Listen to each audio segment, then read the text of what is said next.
माथेरानमध्ये मुख्य अधिकारी हेरिटेज कमिटीची पायमल्ली करीत आहेत का? बेजबाबदार मुख्य अधिकारी विरोधात गुन्हा दाखल करा, गटनेता सीताराम कुंभार यांची मागणी.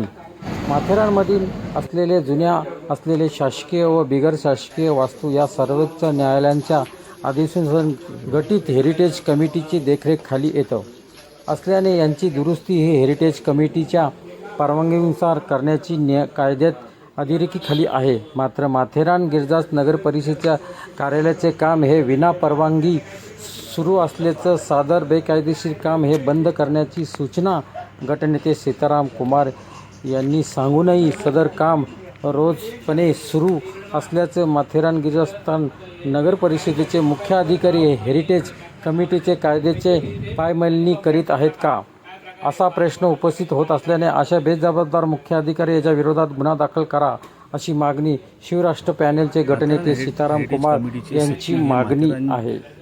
नगर परिषदेचे मुख्य अधिकारी हे असतात आणि हे मुख्य अधिकारी ज्या कार्यालयामध्ये बसतात त्या कार्यालयाचं काम डागडुगीचे काम हे चालू आहे. हे माझ्या निदर्शनात आल्याच्या नंतर मी हा सिओनला प्रश्न केला की हे डागडुगीचे काम हेरिटेजची मान्यता घेऊन चालू आहे का, हे कुठल्या निधीतून चालू आहे किंवा विविध प्रकारच्या परमिशन लागतात त्या तुम्ही घेतलेल्या आहे का.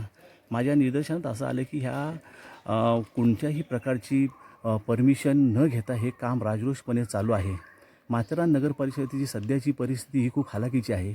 इथे माथेरान नगर परिषदेत जे कर्मचारी काम करतात त्यांना द्यायचे देखील पैसे नगरपालिकेकडे नसताना एवढ्या मोठ्या प्रमाणात हे काम चालू आहे डागडुगीचं.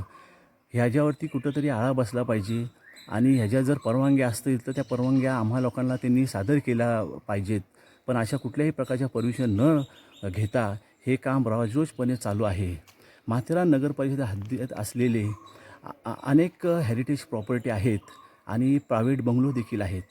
या ठिकाणीसुद्धा अशाच प्रकारची मोठमोठी कामं चालू आहेत आणि मला तर असं वाटतं की हा एक हेरिटेज स्कॅम आहे. ह्याच्यामध्ये सर्व व्हाईट कॉलर ठेकेदार आहेत आणि त्यांचे दलाल आहेत. तर हा जो स्कॅम आहे तो आम्हा लोकांना उघडकीस आणायचा आहे. या स्कॅममध्ये भरपूर प्रमाणामध्ये भ्रष्टाचार झालेला आहे आणि याच्यामध्ये जो पण कोणी सरकारी अधिकारी आहे, सरकारी कर्मचारी आहे, त्यांना देखील त्यांच्यावरती देखील कारवाई केली पाहिजे असं माझं मत आहे.